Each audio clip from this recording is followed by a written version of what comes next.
반갑습니다. 올해 해가 바뀌고 이제 며칠이 지났죠?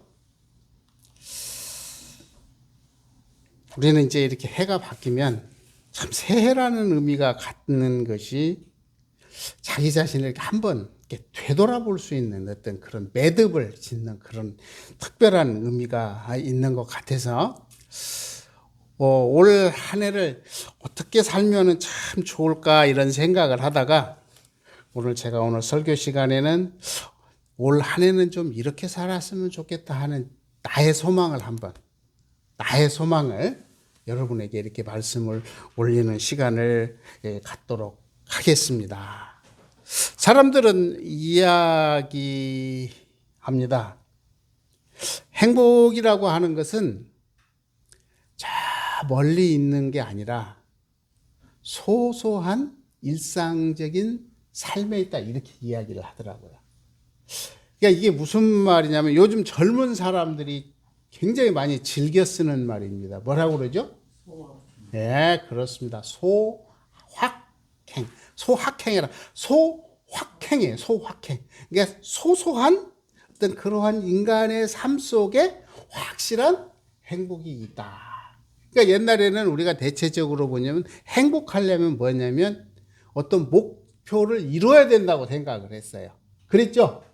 그래서 어떤 집을 장만하거나 또는 어디에 좋은 데 취직이 되거나, 근데 이게 필요 조건은 되지만 충분 조건은 안 됐던 것 같아요. 이걸 사람들이 알기 시작했어요. 그래서 우리가 소소한 행복을 찾아가려고 보니까 어떻게 되는가? 요즘 보면 이런 게 참 집집마다 가보면 이런 게 많아요. 옛날에 이런 걸 굉장히 터부시했거든요. 그런데 이런 걸 굉장히 좋아해. 그래서 왜 좋아하냐 그랬더니 참 사람마다 특징이긴 하겠지만 이걸 연구를 해봤습니다. 어떤 사람이 학자가 딱 연구를 해봤어. 그런데 내가 세상에 나와서 살다 보니까 사람들이 가장 피로도를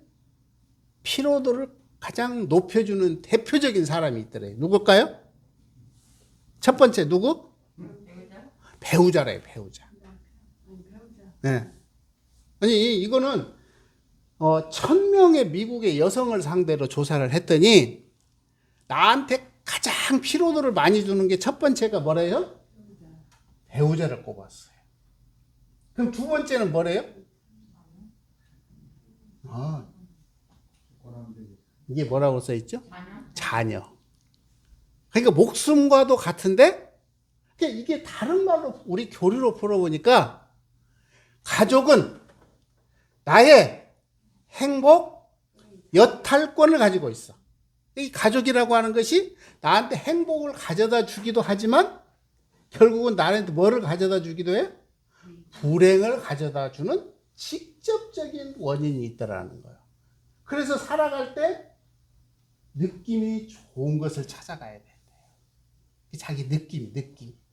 그래서 이렇게 성공이라고 하는 거창한 부에는 이제는 더 이상 속으면 안 된대요. 그래서 우리의 소소한 것. 그래서 여기다 결론적으로 쫙 같이 한번 읽어보겠습니다. 시작. 지금 행복하지 않은 사람은 나중에도 절대 행복하지 않다. 지금 행복한 사람이 나중에도 행복한 법이다. 법문이죠? 근데 우리는 지금까지 살아갈 때 대체적으로 어떻게 살았냐면 여기는 지금 과정이고 목표가 행복이라고 생각을 했어요. 그런데 이러한 이야기를 쭉 들어보니까 결국은 뭐냐면 내가 지금 행복해야 된다라는 것을 여실히 밝혀주고 있는 것 같아요.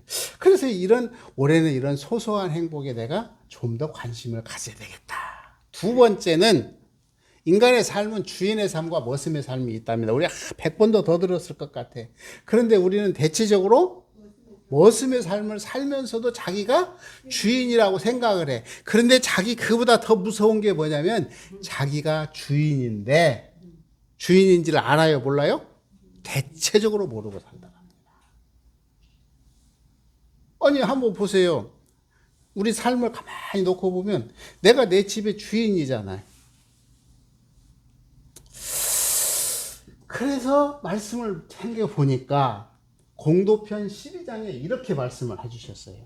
주인의 심경과 머슴의 심경으로 사는 이가 있다. 주인의 심경으로 사는 공부는 3세를 통하여 이 공부만이 영원히 제도받을 것임을 자신하고, 자기가 주인이기 때문에 하기 싫으나 하고 싶으나 남이 알아주나 몰라주나 간에 꾸준히 힘을 쌓아가.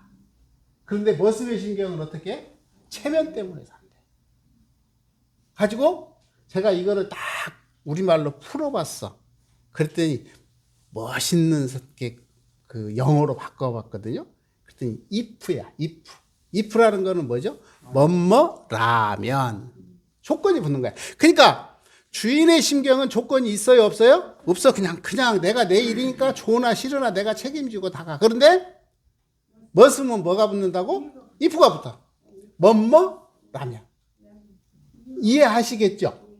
그러니까 굉장히 복잡한 것 같지만 사실은 조건이 붙기 시작했다라는 것은 뭐야? 내가 지금 내 삶이 지금 별로 안 좋다라는 이야기예요. 그러니까 내가 살아가는데 내가 주인인데 주인의 자기의 권리를 버리고 조건을 계속 따져. 이것은 이렇게 됐으면, 이만해졌으면, 그래서 남편이, 부인이, 자식이, 돈이, 이런 조건이 굉장히 많아져. 그런데 이 if라고 하는 것은 가능할까요? 거의 불가능합니다. 그래서 조건이라고 하는 것은 물론 열심히 노력하면 거기에 맞춰지는 게 맞겠죠. 그런데 대체적으로 맞춰지는 것보다는 자기 불만을 다른 말로 표현할 때 뭐뭐라면. 그래서 네가 좀 이렇게 해줬으면 내가 잘할 것 같다. 웃기는 소리 하지 마세요. 인간의 욕망은요 끝이 없습니다. 제가 이제 그 교무님들하고 이렇게 살아보면서 부직자 생활할 때 제일로 힘든 게 뭐냐면, 말을 안 듣다가도 이제부터 말을 들어야겠다고 생각을 해요. 그러면서 이렇게 해. 그러면 네, 알겠습니다. 한 열흘 지나니까요. 아까는 처음에는 요구 조건이 한 가지였거든요. 근데 한 열흘 지나니까 몇 개로 바뀌었을까요? 3개로 바뀌더라고. 그런데 한 달 정도 지나니까 끝이 없어. 근데 이게 무슨 말이냐면 인간의 욕망이라고 하는 것은 자기 스스로 공부가 되어서 잘 절제를 하면 괜찮은데 그러기가 쉽지 않더라는 겁니다. 그래서 끝을 계속 봐. 그래서 정산 종사님은 우리들에게 이렇게 말씀을 해주십니다. 한 가정의 살림에도 주인은 머슴보다 걱정이 많나니. 자기 살림이기 때문에 더 생각하고 살림 속에 더 알므로 걱정을 먼저 하게 돼. 그래서 걱정을 하는 것도 어째서 걱정을 한다고요? 알아서 걱정. 그래서 중생과 보살의 차이점은 하나도 이게 우리가 대체적으로 중생의 세계는 따로 있고 보살의 세계는 따로 있다고 생각하는데 그렇지 않대요. 같이 읽어보자. 시작. 중생은 천당을 부셔서 지옥 만들기에 바쁘고, 불보살들은 지옥을 부셔서 천당 만들기에 바쁘나니 그대들은 지금 무슨 일에 바쁜가? 어쩐 것 같아요? 내 가정이 천당입니까? 지옥입니까? 우리는 자꾸 이걸 규정하려고 그래. 그걸 뭐라고 그래요? 지옥 같은 집구석이라는 표현을 참 잘 쓰거든요. 그러면 내가 그 집에 안 사나요? 내가 그 집에 살잖아요. 그런데 집구석이라고 하는 표현하는 그 집은 문제가 있습니까? 없습니까? 문제가 있어요? 없어요? 문제가 없습니다. 이건 분명해요. 그런데 내가 문제적 입장으로 문제를 보면 그놈의 집구석은 문제만 가득해요. 그러니까 아까 제가 올해 한 해 살 때 내가 머슴으로 살래? 주인으로 살래? 이 고민을 하자 그랬잖아요. 그러니까 내가 머슴으로 살기 때문에 계속 if라는 단어를 끄잡아내. 자연스럽게 되죠. 그러니까 이 집이 어떻게 돼요? 지옥이 되는 거예요. 그러니까 중생과 보살의 차이를 우리 정산종사님께서는 분명하게 제시를 해주죠. 집에는 문제가 없다. 그런데 내가 이 집을 극락으로 바꾸려고 하는 노력을 결국 얼마나 하고 있느냐? 아니면 이렇게 멋있는 집을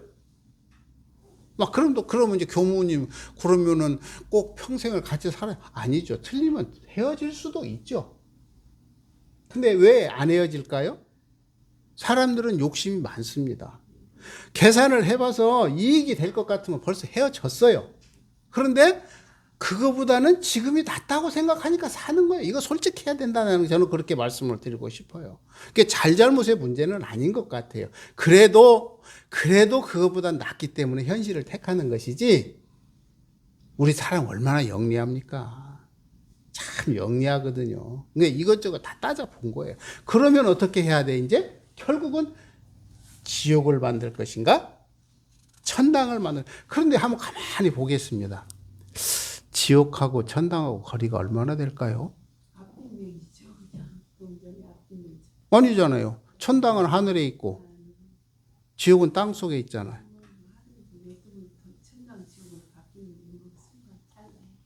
그러니까 이게 바로 뭐냐면 가깝기로 하면 손바닥 뒤집는 거하고 똑같대. 그런데 멀기로 하면 뭐와 똑같아요? 하늘과 땅과 멀대요. 참 신기하죠? 이렇게 신기한 거예요. 그러니까 결국은 우리의 삶이라고 하는 것이 뭐를 바꾸는데 이렇게 힘이 드냐면 마음을 한번 바꾸는 게 이렇게 힘이 들어. 그런데 한번 생각해 보세요. 76억 년 동안 내가 쌓아놓은 나라고 하는 게 딱 있어요. 내 눈으로 모든 걸 맞추려고 하니 나는 전혀 잘못한 게 없잖아요, 지금. 왜냐하면 내가 살아온 방식이 76억 년 동안 내가 살아온 방식이 있다니까요. 이거를 바꾸려고 하니 바꿔집니까? 안 바꿔지죠. 그래서 제가 언젠가 그런 말을 했어요. 검정개보다 내가 흰개를 더 좋아해. 그러니까 기도를 합니다. 검정개야, 검정개야, 흰개로 변해라. 변합니까? 이건 거짓 기도예요. 이루어질 수가 없어. 왜냐하면 이걸 우리는 뭐라냐면 법이라고 표현을 합니다. 다르마라고 표현하는 거예요. 그러니까 흰개는 흰개고 검정개는 검정개예요. 결국은 뭐예요? 이 둘 사이에 다름을 인정하고 조화로움을 찾아가는 거죠. 그런데 우리는 대부분 기도를 하라면 어떻게 기도하냐? 검정개야, 검정개야.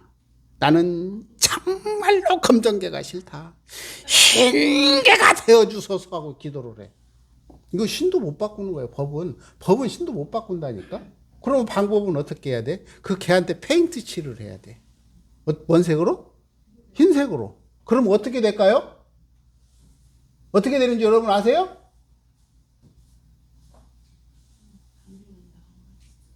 흰색으로 페인트 칠하면 어떻게 되는지 아세요? 죽어요. 왜냐하면 이 피부샘을 다 페인트가 막아버리면 걔는 죽어요. 그 소리는 무슨 말? 우리가 노골적으로 이야기를 하면 솔직하게 하면 죽으라는 소리하고 똑같아. 그러면 이게 착이 되는데 죽어서 문제가 해결이 됩니까? 더 착이 생기죠. 더 착이 생겨. 우리가 공부라는 게 이런 이치를 알아가네. 그래서 누구를 혼내고 이런 문제가 아니고 내 삶이 지금 중생적 삶보다 분명히 좋은 거는 뭐예요? 불보살의 삶이 좋은 줄 알아.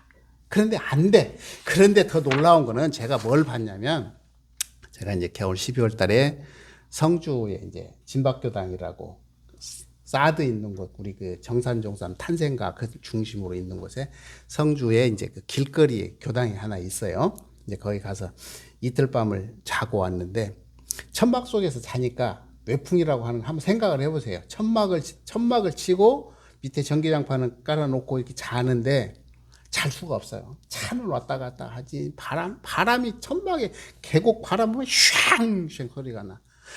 하도 새벽에 이제 춥고 떨리고 그래서 이렇게 그 계곡을 갔더니 그때 제일 추웠을 때거든요. 조금 풀렸었는데 계곡에 가니까 얼음이 하얗게 얼었어. 그런데 소리가 틀려. 뭔 소리가 들리는 것 같더니 물이 졸졸졸졸졸졸졸 흐르는 소리가 들리는 거예요. 그래서 제가 그걸 보면서 깜짝 놀랐습니다. 그러니까 우리가 생각할 때는 대부분의 사람들은 날씨가 추면 물이 얼어요, 안 얼어요? 온다고 생각을 해. 맞죠? 그런데 흐르는 물은 얼을까요? 안 얼을까요? 안 얼더라니까요. 안 얼기 때문에 이게 근본이 되어서 결국 어디로 가냐면 대해장강을 이루더라고요. 그러니까 우리의 삶은 대체적으로 어떤 삶을 추구하냐면 어느 삶을 추구해. 그게 맞다고 합리적이라고 생각. 그게 합리적이요. 맞아. 그런데 우리는 끊임없이 요구를 받고 유혹을 받아. 어떻게 되냐면 야, 날씨가 추우니까 얼어라. 얼어라. 그러죠? 그런데 결국은 이러한 경계를 이긴 사람은 경계를 돌파해. 이걸 우리는 은혜로움을 체험했다고 표현하는 겁니다. 우리가 이제 이런 이야기 하죠. 내가 횡단보도를 건너려고 했더니 나를 알아보고 갑자기 횡단보도가 뭘로 바뀌어? 파란불로 바뀌어. 이게 은혜로워요? 안 은혜로워요? 여러분 올해 이 체험을 하셔야 돼요.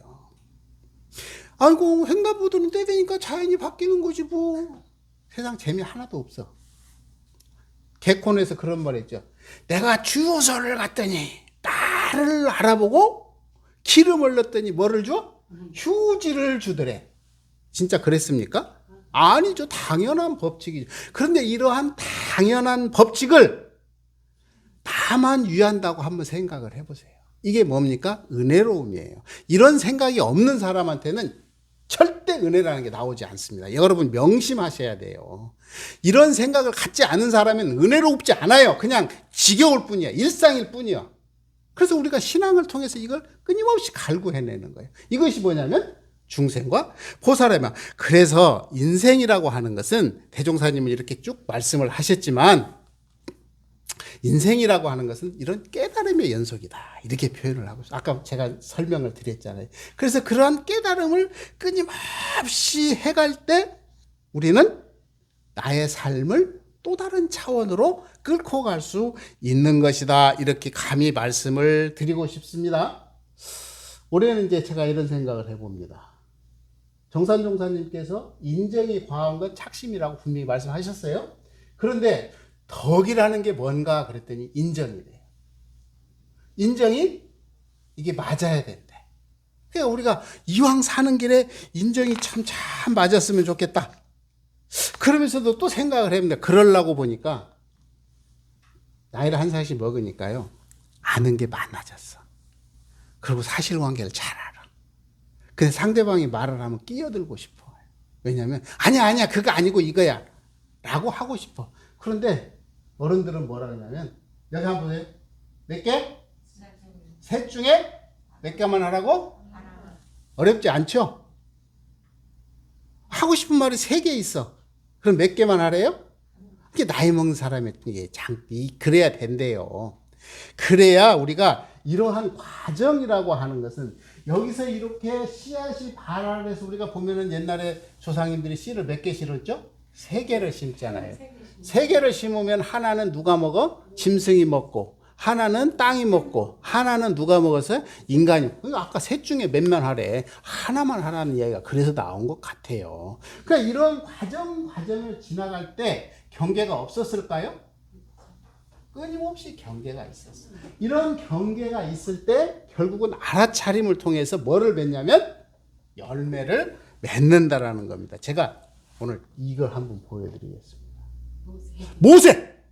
그러면은 정말 딱 생각나는 게 뭐죠? 홍해 바다를 쫙 갈라버리죠. 왜 바다를 갈랐을까요? 왜 갈랐죠?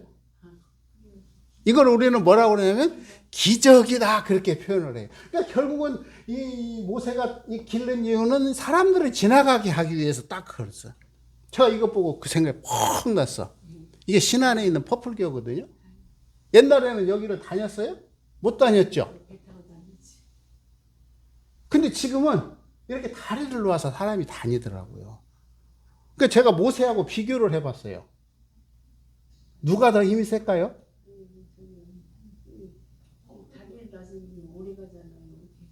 그렇죠. 이게 모세는 일회용이었지만 이 퍼플교는 반영구적이죠. 그냥 이게 무슨 말인가 하면 우리의 삶은요, 결과론적으로 보면 끊임없이 기적을 놔두고 있어요. 근데 우리 삶이 기적을 놔뒀다고 생각하나요? 절대 그런 생각하는 사람이 없습니다. 그런데 모세처럼 그러한 엄청난 힘을 가진 사람만이 기적을 이룬다고 생각하는 이 자체가 뭐냐면 중생심이에요. 그런데 이 교를 만들 때 하나하나 쌓아가는 과정이 있었죠.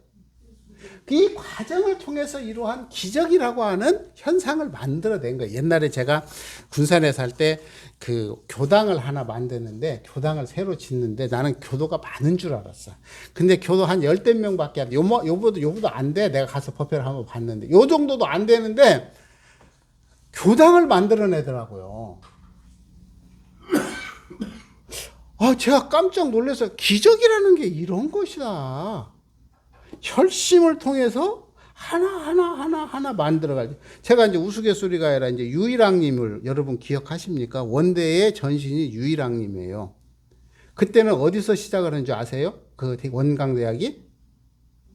지금 총부 안에 있는 동방이라는 곳에서 건물 하나짜리야.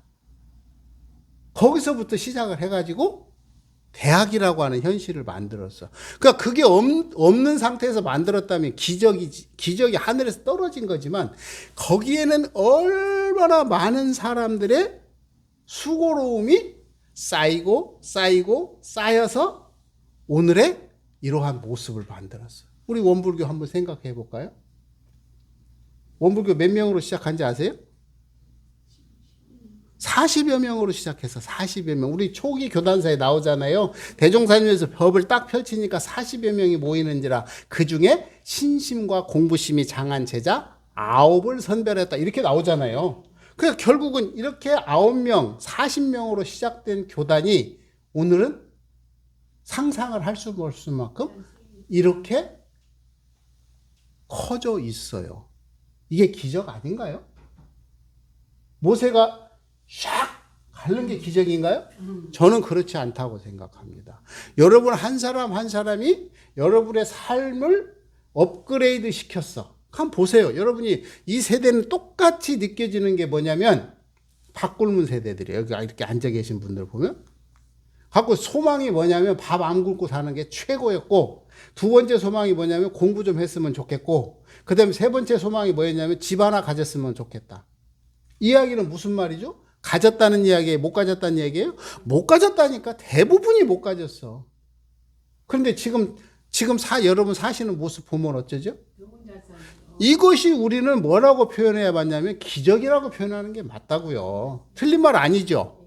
그러니까 여러분은 지금 뭘 하고 있냐면 기적을 낳고 있었어. 그런데 이게 내 자신이 지금 기적이라는 생각을 한 번이라도 해봤습니까? 안 해봤다니까요. 이것을 우리가 명확하게 알았으면 좋겠다. 그래서 이 세상에는 세 부류의 교수가 있답니다. 하나는 어려운 이야기를 무척 쉽게 풀어가는 사람이 있고, 또 하나는 어려운 이야기를 어렵게 풀어가는 사람이 있고, 또 하나는 쉬운 이야기인데 얼마나 어렵게 풀어가는지 모른대요. 우리 삶을 그대로 보여주는 거 아닙니까? 자, 보세요. 제가 이제 가끔 보는 게 이거요. 뭐죠? 박수 쳤어요? 불타는 미스트롯, 트롯맨. MBN. 아니요, MBN. MBN요? 네, 어쨌든 이 방송을 보면서도 놀라는 게 있습니다. 여기를 보면 제가 어쨌든가 그저께인가 TV를 보면서 깜짝 놀란 게 이 사람이 있더라고. 이렇게 이제 이름은 이렇게 있더라고. 그런데 한국의 노래에 이런 경연에 참가하는 사람들이 스타일이 바뀌었어. 뭘로 바뀐지 아세요? 임영웅 창법으로 다 바뀌어버려. 놀라운 거 아닙니까? 그 옛날에 우리 보통 가수 하면 뭐 송대관, 태진아, 나훈아, 그또 누구 뭐 이런 몇몇 그런 형이었지 않습니까? 그런 롤 모델이었잖아요. 그런데 이 패턴이 새로운 패턴을 만들어 버리더라고요. 이게 무슨 말이냐면 롤 모델이에요. 롤 모델. 그러니까 롤 모델이 설정이 되게 되면 그를 향해서 닮아가려고 하는 몸부림이 처질까요? 안 처질까요? 처진다 이겁니다. 그러니까 올해 한 해는 제가 아까 중생의 삶을 살 것이냐, 불보살의 삶을 살 것이냐, 또 몇 가지 이렇게 제가 설명을 쭉 드렸습니다마는 그 중에서도 제일로 중요한 게 뭐냐면 저는 롤모델이라고 생각을 해요. 내가 퍼펙트하게 완성된 사람이라고 그러면 더 이상 말할 게 없지만 우리는 끊임없는 중생심에 바탕한 보살 정신을 실현하고자 하는 욕망의 동물이에요. 그러면 결국 우리는 올해는 꼭 롤모델을 하나 설정을 했으면 좋겠어요. 다 계시겠지만. 네. 그래서 거기에 이게 롤모델이 있으면요. 신기한 게 뭔지 아세요? 흥분지수가 높습니다. 그리고 거기에 가까이 가면 갈수록 행복지수가 아주 높아져요. 그래서 우리들이 이러한 신앙생활을 하는 이 여러 가지 원인 중에 핵심은 뭐냐면 행복해지기 위함이거든요. 그리고 행복해지는 여러 가지 원인 중에 우리는 진급이라고 하는 단어를 씁니다. 그래서 대종사님께서 가정의 롤모델로 제시해 준 게 뭐였죠? 맨 처음에 행복한 가정. 그 다음에 뭐였죠? 공부하는 가정. 그 다음에 뭐였죠? 진급하는 가정을 설정해 주셨습니다. 그러니까 우리들이 끊임없이 이러한 롤모델을 통해서 하루하루의 이런 변화가 가져온다면 아까 말한 if라고 하는 단어는 처음에 100개로 시작하겠지만 서서히 줄어듭니다. 줄어든 만큼 나의 성취감과 행복감은 올라갈 수밖에 없을 것이다. 저는 이걸 확신을 합니다. 그리고 여러분 올해도 꼭 그런 삶이 되어지면 참 좋겠다 싶어서 말씀 올렸습니다. 감사합니다.